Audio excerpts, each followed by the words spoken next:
What happens to a game when humans are no longer its best players? The game would become interesting again.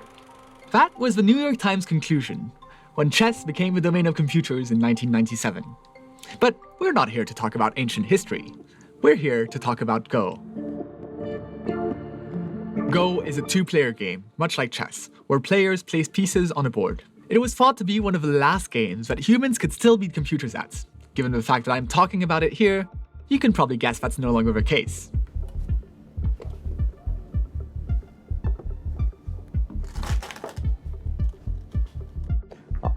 And there's only one rule for Go. After the 4 consecutive points was occupied, this stone is dead, and it will be taken away from the board.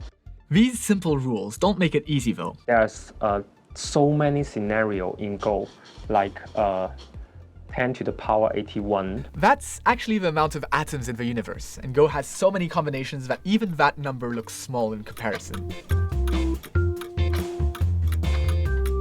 As I remember, in 2017, AlphaGo was investigated by Google, and it beat the world's best players. It's essentially impossible to solve Go like you'd solve tic-tac-toe. So how'd they do it? AlphaGo can have self-learning. He can play with himself, millions games per second. That's the reason he can find out which move is the best. Before AlphaGo's AI technology, not even close to the top professional players. This one is the best move, and you can see the future scenario that he's keep running. The AI was saying that white have 69.7% to winning the game. Let's see if white not playing here. Now black have 53% to win the game. There's a number of ways. Oh, looks like AlphaGo has resigned. Wow. We are all happy that human win one game. Around 2020, those AI company can set some challenge, but the best player can only win them after they give them 2 stones. If give away 1 soldiers before start the game, so you can win them. But if we are start with even, no. Like I play game in the Asian game, I will review on the AI software. It also can be shown on phone, so it is quite convenient that after we just finish the game, I can just take my phone and just review my game. You need 9 stones to capture same. You can capture 9 points. Maybe I would try here.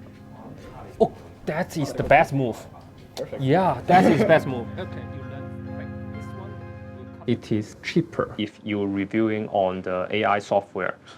Before, it's like 800 per hour with those professional players. But now it takes only $15 per hour. But sometimes they just AI would just put it something here and say it is the best move. For this case, it is real hard to estimate. Oh, if you put it here, 5% decrease.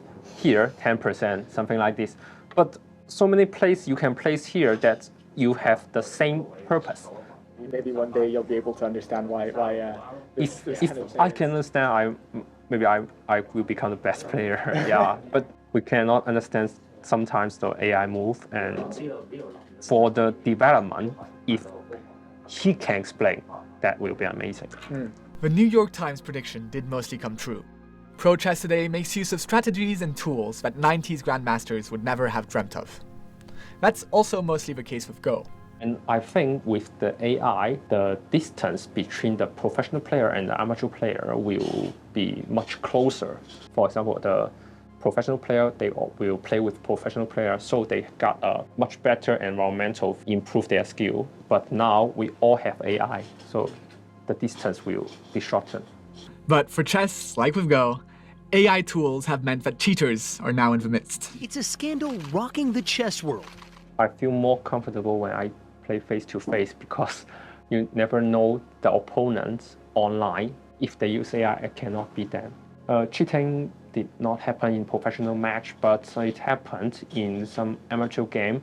in the early stage. And for now, for example, like the Asian game, you need to lock your cell phone into the locker before you enter the place.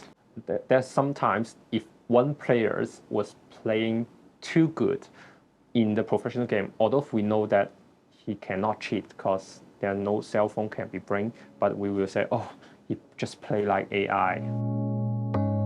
That's the end of our match together for this week's Tech Asia. I'm not much of a Go player myself, but I'm pretty sure the best move would be to subscribe to our channel. That'll allow you to see next week's episode, which will be about the future of virtual reality in Asia. If you just can't wait that long, well, I suppose you could check out last week's episode, which was about the use of AI in medical imaging. Until then, I suppose it's the Checkmates. I know, it's not Go. Take care.